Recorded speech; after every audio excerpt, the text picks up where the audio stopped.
Oke, matur nuwun. Saya akan coba menerangkan dengan dalam waktu singkat mengenai masalah coronavirus yang sekarang mungkin sedang berjangkit di Indonesia. Sebelum kemana-mana saya akan coba menerangkan mengenai masalah coronavirusnya sendiri. Coronavirus adalah virus RNA dan ini beramplop. Kalau virus beramplop kita akan membayangkan itu seperti balon, kemudian ada spike-spike-nya di sana. Nah, spike yang di luar ini terdiri dari lapisan glikoprotein. Lapisan glikoprotein akan sangat mudah hancur oleh pelarut lemak, deterjen, ataupun desinfektan. Jadi coronavirus meskipun dia punya kemampuan untuk menyebar dengan cepat, dia tetap memiliki kelemahan. Kelemahannya apa? Kelemahannya akan sangat mudah hancur oleh pelarut lemak, oleh deterjen, oleh desinfektan. Sehingga jika kita sering cuci tangan, kita sering ngepel lantai dengan desinfektan atau dengan cairan untuk pel, maka virusnya akan hancur dan tidak akan menulari lagi. Nah, kemudian saya akan cerita gimana caranya coronavirus bisa menulari ke manusia.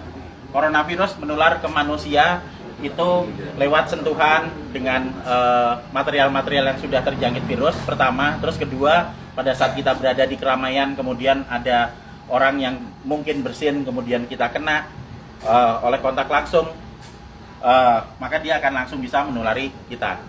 Tapi sekali lagi kita jangan terburu panik dulu. Kenapa?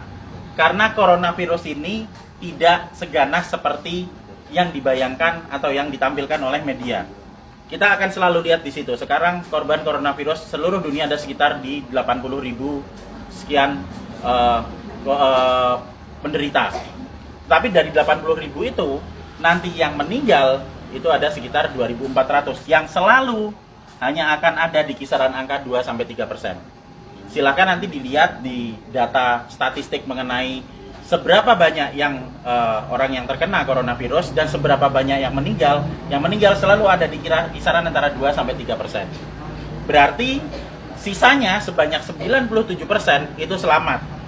Dengan deskripsi lebih detail, yang sakit 53%, sementara sudah ada yang mulai sembuh itu sebanyak 44%. Nanti kita akan cerita kenapa dia bisa sembuh. Jadi, begitu coronavirus masuk ke tubuh manusia, maka dia akan menginfeksi sel saluran pernapasan. Hari pertama akan ada bersin-bersin, wajar karena itu sistem imun non-spesifik yang bekerja. Hari kedua akan ada pilek. Hari ketiga dan keempat kemudian nanti akan ada demam.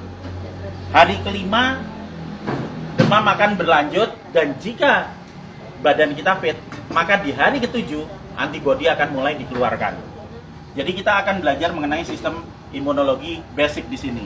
Pada saat terkena pertama kali, maka tubuh perlu waktu 7 hari untuk memasukkan data mengenai virus yang masuk ke sini ke sel memori. Di hari ketujuh ini ada antibodi. Hari ketujuh antibodi akan meningkat, akan keluar di sini hari ketujuh. Hari ke-14 dia akan naik sampai ke atas maksimal. Nah, pada saat antibodi naik di sini, maka antibodi itu akan dipakai untuk melawan virus corona. Karena antibodi sifatnya spesifik. Antibodi anti corona hanya bisa dipakai untuk menangani virus corona. Dan itu akan dikeluarkan 7 hari pasca infeksi. Yang akan sampai di puncaknya di 14 hari. Pada saat antibodi sampai di puncak, maka virus corona akan ditangani oleh antibodi di dalam tubuh kita sendiri. Karena virus hanya bisa ditangani oleh antibodi. Beda dengan bakteri. Bakteri bisa pakai antibiotik, virus nggak mempan.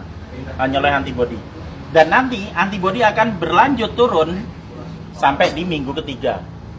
Apa yang terjadi di minggu ketiga pada saat antibodi sudah mulai turun? Berarti infeksi yang ada di dalam sudah ditangani oleh antibodi yang tumbuh dalam kondisi maksimal di umur 14 hari tadi. Jadi sesudah 21 hari otomatis virus yang ada di dalam badan kita sudah tertangani. Apa yang terjadi kalau nanti ada serangan virus lagi? Jika ada serangan virus lagi, data yang ada di sel memori akan dikeluarkan sehingga respon imun kedua akan berlangsung 24 jam sesudah paparan. Jadi misalnya saya sudah pernah kena corona dan saya bisa bertahan hidup sampai 14 hari, maka saya akan kebal seterusnya.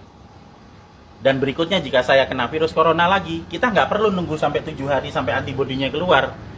Sekarang kena, maka besok antibodi sudah dikeluarkan. Itu sebabnya 44% orang bisa sembuh bahkan tanpa vaksin karena vaksinnya belum ditemukan.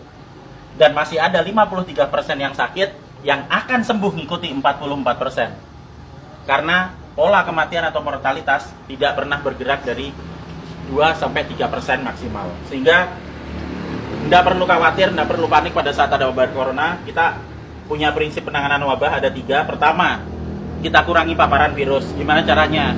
Untuk kita pribadi hidup sehat, sering cuci tangan, jaga kebersihan tubuh, sering mandi. Kalau misalnya kira-kira kita khawatir terjangkit, ya jangan datang ke tempat keramaian yang banyak orang sakit. Dan untuk mengurangi paparan virus ke kita. Nah, untuk kitanya sendiri gimana? Kita bisa naikkan antibodi. Gimana caranya? Dengan mengkonsumsi vitamin E atau C, vitamin E plus C setiap hari. Plus madu. Karena madu bisa dipakai untuk energi, sementara vitamin E dan C akan bisa dipakai untuk menaikkan produksi antibodi. Energi dipakai untuk pembentukan antibodi dari kita sendiri. Dan yang terakhir, kalau sakit jangan keluar, di rumah aja.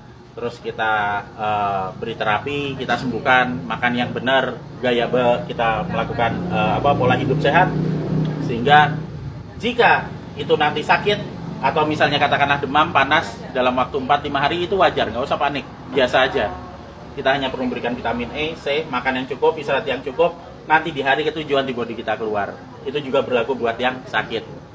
Sehingga sebenarnya kita semua akan bisa menangani wabah coronavirus ini, asal kita bisa tahu basicnya seperti apa, ilmunya seperti apa, dan yang paling terakhir jangan panik, santai aja, kiamat masih panjang. Jadi ayo kita kerja bareng-bareng, kita tangani bersama-sama, dan gak usah panik. Terima kasih.